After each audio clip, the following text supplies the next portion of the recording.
A reading from the Holy Bible, the New American Bible, Genesis chapter 42, the brothers' first journey to Egypt.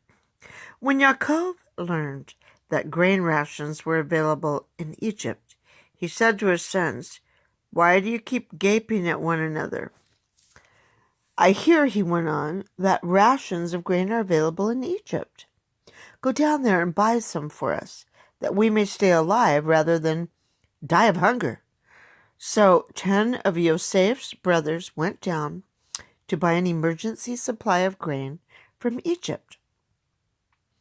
It was only Yosef's full brother Benjamin that Yaakov did not send with the rest, for he thought some disaster might befall him.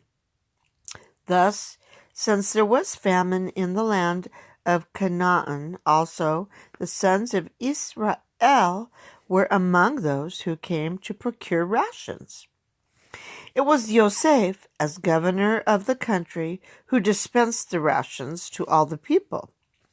When Yosef's brothers came and knelt down before him with their faces to the ground, he recognized them as soon as he saw them.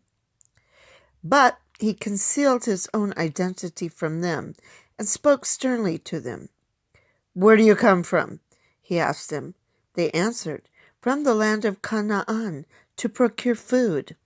When Yosef recognized his brothers, although they did not recognize him, he was reminded of the dreams he had about them. He said to them, "You are spies. You have come to see the nakedness of the land." "No, my lord," they replied. "On the contrary, your servants have come to procure food. All of us are sons of the same man. We are honest men. Your servants have never been spies." But he answered them, "Not so. You have come to see the nakedness of the land." "We, your servants," they said, "were 12 brothers, sons of a certain man in Canaan. But the youngest one is at present with our father, and the other one is gone." "It is just as I said," Yosef persisted. "You are spies. This is how you shall be tested. Unless your youngest brother comes here, I swear by the life of Pharaoh that you shall not leave here. So send one of your number to get your brother, while the rest of you stay here under arrest. Thus shall your words be tested for their truth. If they are untrue, as Pharaoh lives, you are spies." With that, he locked them up in the guardhouse for 3 days.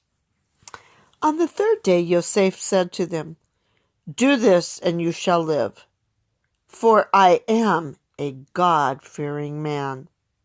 If you have been honest, only one of your brothers need be confined in this prison, while the rest of you may go and take home provisions for your starving families.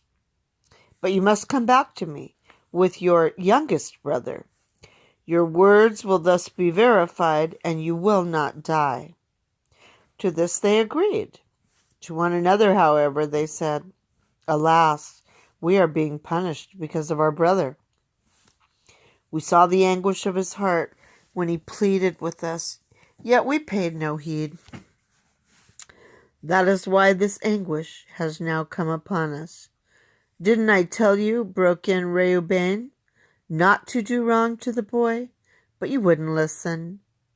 Now comes the reckoning for his blood." They did not know, of course, that Yosef understood what they said, since he spoke with them through an interpreter. But turning away from them, he wept. When he was able to speak to them again, he had Simeon taken from them and bound before their eyes. Then Yosef gave orders to have their containers filled with grain, their money replaced in each one's sack, and provisions given them for their journey. After this had been done for them, they loaded their donkeys with the rations and departed. At the night encampment, when one of them opened his bag to give his donkey some fodder, he was surprised to see his money in the mouth of his bag. "My money has been returned," he cried out to his brothers. "Here it is in my bag." At that, their hearts sank. Trembling, they asked one another, "What is this that God has done to us?" When they got back to their father Yaakov in the land of Canaan, they told him all that had happened to them. "The man who is lord of the country," they said, "spoke to us sternly and put us in custody as if we were spying on the land. But we said to him, 'We are honest men. We have never been spies.'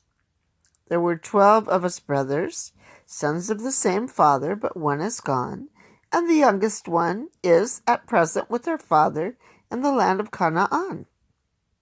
Then the man who is lord of the country said to us, "This is how I shall know if you are honest men.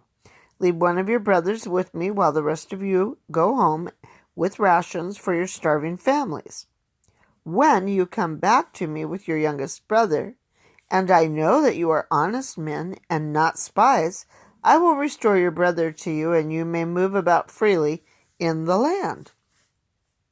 When they were emptying their sacks, there in each one's sack was his money bag.